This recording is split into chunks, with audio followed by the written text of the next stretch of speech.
Eu queria dizer para vocês que sim, eu tive paciência de assistir a entrevista do Jair Bolsonaro pro UOL. Eu vou dizer que, sinceramente, eu esperava menos da entrevista. Por quê? Porque a gente já está acostumado a entrevistadores, quando vão falar pro Jair, simplesmente darem palco para ele. Que é o quê? Ele começa a falar, ninguém interrompe, quando ele mente, ninguém pergunta, e isso é profundamente irritante. Que eu contei, o Jair Bolsonaro mentiu 73 vezes. Sim, 73 vezes. Sabe por quê?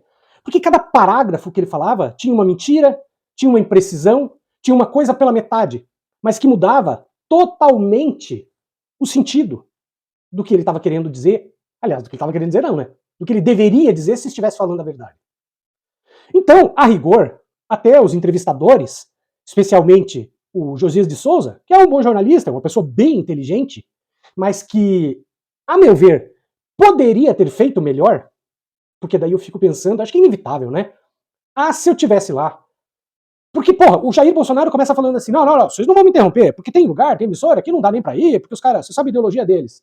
Porque, claro, na cabeça do Jair, ele só pode dar entrevista pra revista Faroeste, pra Rádio Auriverde, que ninguém vai questionar nada. Porque, evidentemente, se questionarem, a coisa se perde. Veja, ele fala, entre outras coisas, que estavam tentando matar ele, que se prenderem ele vai morrer. Aí o Josias pergunta, tá bom, mas quem é que vai te matar? Aí ele dá uma volta, vai lá e fala do Adélio, blá, blá, não responde porra nenhuma. E aí, gente, a entrevista desse jeito fica claramente taxada como sabe o quê? Palco. Porque uma coisa é você denunciar. Às vezes aparece um cidadão aqui no canal falando assim, vocês não tinham que dar palco pra Jair, não sei o quê. Gente, não é palco, é denúncia. Você já me ouviu alguma vez não questionar qualquer coisa? Toda vez que eu coloco um vídeo desse cretino falando, ou qualquer outro que o cerca, ou mesmo qualquer outra pessoa, eu sempre questiono. Eu não deixo ninguém falar do tipo, não. É questionamento. Agora, você coloca um cara desses pra falar, não interrompe. Sim, Josias interrompeu, a outra jornalista também interrompeu. Mas foi tudo muito brando, gente. Dá uma olhadinha rápida na hora que ele dá essa desconversada aqui. Muita gente, Josias, pediu para não vir aqui. Eu falei, não, mas é um local que tem certas emissoras, a gente sabe a posição política e ideológica dela, né? Eu não posso sair um tipo de emissora, que tem todas. Agora, se vocês conseguirem provar alguma coisa, parabéns a vocês. Mais poucos dias eu poderia ter morrido, dada a situação que se encontrava o meu intestino. E eu ouvi o senhor dizendo que a sentença está pronta, que vai haver uma condenação, 38, 40 anos. Isso significa que o senhor jogou a toalha, a sua defesa jogou a toalha? Por que o senhor diz que a sentença está pronta? Eu tenho visto isso na imprensa. Você também deve ter visto isso na imprensa. Tá? Então, o que eu estou vendo na imprensa, eu não concordo seja essa realidade. Né? Tenho esperança de reverter tudo isso aí, e, afinal de contas, repito, é o MP que tem que provar que são culpados, não eu provar que são inocentes. É o que estão fazendo. Nessa semana agora, o Alexandre Maia liberou outra parte do processo que não tinha chegado ao nosso conhecimento ainda. Nós já fizemos defesa sem ter amplo acesso àquilo que a PF coletou. Estou com 70 anos de idade, se me condenar a 40, é meu fim. Aos 20 também, eu não tenho mais tempo de... A gente não ganha nenhuma com o Alexandre Moraes. Um recurso, por mais óbvio que isso, a gente não ganha nada. Ele está ali comendo etapas para ver se o julgamento acontece em agosto, setembro. E eu costumo dizer, se eu sou tão culpado assim, por que não seguir o devido processo legal? Eu até estou no Supremo por causa do Ramagem. Botaram o Ramagem lá para todo mundo ir atrás. E agora, quando a Câmara decide, né? Ainda tem um recurso agora do Hugo Mota, decide tirar o Ramagem lá, a primeira resposta que eu tenho dessa turma é que se sair, sairia só o Ramagem. Como saiu por parte de 2 crimes, continua com 3. A ação penal é uma só, não tem essa ação e não aquela. Eu estou no Supremo, juntamente com outros, entre eles militares, né, de alta patente, por causa do Ramagem. A decisão para tornar algo inconstitucional tem que ser do Supremo.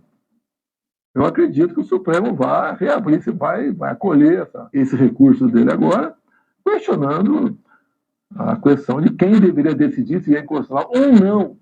O que o Congresso, o que a Câmara votou é o plenário, são os 11 ministros e não 5 apenas. Achei que tinha algo não certo resolvi convidar os embaixadores. Então, não estou inelegível por causa disso. Mas eu queria antes lhe perguntar, eu assisti a uma declaração sua, o senhor dizendo que eles não querem apenas me prender, eles querem me matar. Quem quer assassinar o senhor? Olha só, o Adélio Bispo é o mais protegido do Brasil hoje em dia. Nem os 4 telefones deles foi permitido quebrar sigilo. Quebrar o sigilo do meu telefone, todo mundo estava do meu lado. Quem quer matá-lo? Essa é a minha dúvida. O senhor está dizendo, ó, não querem só me prender, querem me matar. Quem é que quer assassinar o senhor? Eu não posso acusar o Josias se não tenho prova. Não tenho um sentimento. Quem é? Ele está muito bem protegido pelo que ele chama de sistema. O sistema tem nome e sobrenome. São pessoas que conduzem o destino do Brasil. Quando aparece mas vamos dar o nome e sobrenome, então, não, do sistema. Vou te dar isso aqui. Quando aparece, por exemplo, uma vaga para o Supremo, você não imagina a quantidade de pessoas que vão te pressionar. Que até hoje, João Mário preso há 4 meses, não foi ouvido sobre isso. E por que, no meu entender, não foi ouvido sobre isso? Porque fica a narrativa que tinha um plano para matá-lo. O Freire Gomes, o Batista Júnior, eles, no depoimento, disseram que o senhor expôs a eles um decreto, uma minuta, e pediu a eles que avalizassem aquilo. Eles se recusaram a avalizar. Então, isso se consta dos autos. Né? O que eu quero é o seguinte, eu quero ter acesso a isso. Por quê? Mas o senhor exibiu havendo uma minuta, no caso, eu acho que foi o Mário Fernandes também, ele tinha que ser ouvido, não foi ouvido até hoje. E ficam valendo essas narrativas, mas você está vendo, ele tinha um plano para me matar. O Bolsonaro aqueceu. Josias, eu não peço ao meu inimigo ser presidente da República. Realmente é uma vida terrível. Você tem problemas domingo a domingo. Agradeço a minha esposa, a minha família, que esteve do meu lado. Eu não posso conversar com o advogado do Braga Neto, nem com o Braga Neto. Ele está preso por quê? Obstrução da justiça. O inquérito já tinha sido concluído e entregue para o ministro relator. O senhor vai reivindicar a prisão domiciliar como fez o Collor? Eu não posso pensar dessa forma. Eu estaria entregando os pontos. Quando se fala em 40 anos, você viu, com toda certeza, na imprensa isso aí. Onde o Lula estava no dia 8 de janeiro, domingo? Estava em Araraquara. Ele é uma pessoa que não... Tivemos catástrofes no Rio Grande do Sul e Santa Catarina. Ele não foi para lá. Quem está fazendo Araraquara? Para ficar fora do teatro que foi armado em Brasília. A ponderação dos senhores eram as penas draconianas, leoninas, em relação à cabeleireira do batom, para usar a sua expressão, o pipoqueiro, o sorveteiro. Por que não apoiar este projeto? Não fica a impressão de que o interesse pela anistia plena é para beneficiá-lo? Quando começou a discutir anistia, alguns parlamentares falaram comigo, vamos botar a questão da inelegibilidade nesse projeto. Eu falei, não, é só a pessoa de janeiro, eu estava fora do Rio de Janeiro. É justo você ser multado agora em Porto Alegre, José? Você está aqui? É justo eu ser previsto uma pena por depredação de patrimônio, você estava lá na Disney? Mas por que não apoiar esse projeto que atenua as penas? Não são criminosos. As pessoas não são criminosas. Eu tenho um nome de pessoas aqui que você cai para trás.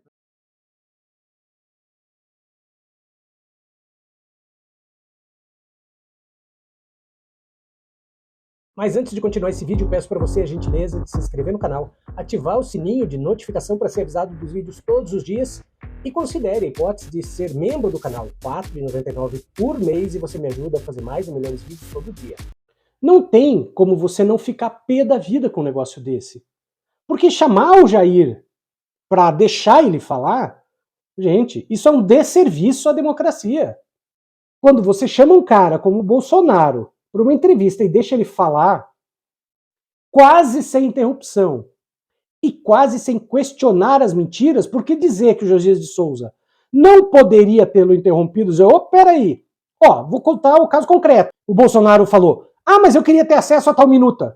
Meu amigo, você falou que teve acesso à minuta. Você falou que teve em mãos a minuta. Logo depois, quando fizeram a terceira busca e apreensão, que foi em cima do PL, em cima de mim também, a imprensa anunciou, encontraram a minuta de golpe do Anderson na mesa do Bolsonaro. Sim! Encontraram a minuta de golpe do Anderson na mesa do Bolsonaro. Sim!